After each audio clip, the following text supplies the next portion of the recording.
নমস্কার বন্ধুরা, বঙ্গরিশা কুকিং ব্লগে তোমাদের অনেক স্বাগত। আজকে তোমাদের সাথে একটা নতুন রেসিপি শেয়ার করতে চলেছি, সেটা হচ্ছে ডালিয়ার খিচুড়ি। হ্যাঁ, তো সবাই মোটামুটি জানো যে ডালিয়ার খিচুড়িটা কি। তো আমি একটু আমার মতন করে বানাচ্ছি, সেটা তোমরা দেখো। আশা করছি তোমাদের ভালো লাগবে, আর ভালো লাগলে প্লিজ লাইক, কমেন্ট, সাবস্ক্রাইব করে দিও।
সবজিগুলো তো কেটে নিলাম, আর এদিকে নিয়ে নিলাম আমি 1 কাপ ডাল, আর হাফ কাপ মুগ ডাল নিয়েছি, আর 1 কাপের মতন মুসুর ডাল নিয়েছি।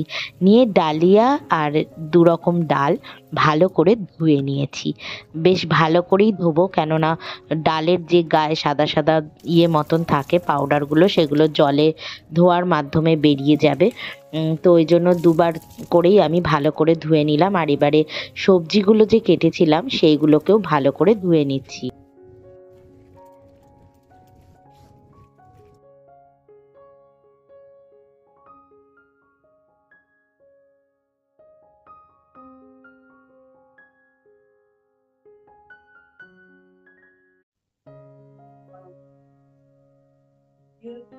কড়াইতে তেল দিয়ে দিচ্ছি।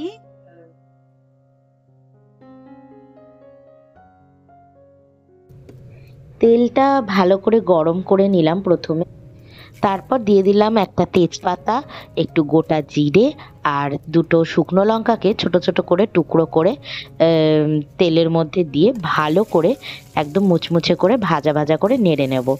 এরপর ওই যে কেটে রাখা ধুয়ে রাখা সবজিগুলো সব একে একে পুরোটা দিয়ে দেবো। দিয়ে ভালো করে একটু হালকা টস করব, বেশি ভাজবো না, নাহলে নরম হয়ে যাবে সবজিগুলো। দিয়ে হলুদ, নুন, সামান্য একটু চিনি দিয়ে ভালো করে একটু টস করে ভেজে এটা ঢাকা চাপা দিয়ে দেবো।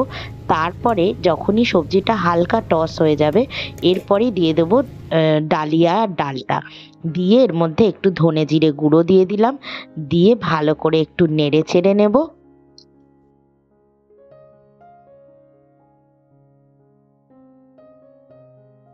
এরপর দিয়ে দেবো পরিমাণ মতন জল। জলটা একটু বেশি দেবো, কারণ ডালগুলো ভালো করে সেদ্ধ হয়ে একদম ক্ষীরের মতন হয়ে যেতে হবে। তো ভালো করে নেড়ে চেড়ে ঢাকা দিয়ে দেবো।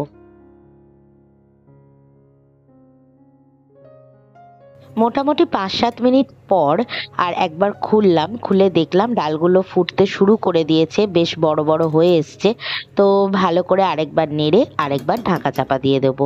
আর তারপরে ঠিক 10 থেকে 15 মিনিট পর এই যখন খুললাম, তো দেখলাম যে বেশ ডালটা ঘন হয়ে মানে ফুটে গেছে।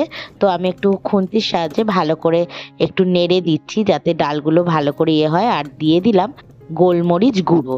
তো গোলমরিচ গুঁড়ো দিয়ে ভালো করে নেড়ে এবার দিয়ে দেবো 1 চামচ ঘি, দিয়ে ভালো করে নেড়ে নিলাম। তাহলেই কিন্তু আমার রেডি সুন্দর করে ডালিয়া। আর এই ডালিয়ার রেসিপিটা তোমাদের ভালো লাগলে প্লিজ তোমরা লাইক, কমেন্ট আর যত পারো শেয়ার করো, কেননা এটা খুবই হেলদি খাবার। চলো আগামী পর্বে নিয়ে আসবো নতুন একটা রান্না। এখনকার মতন টাটা।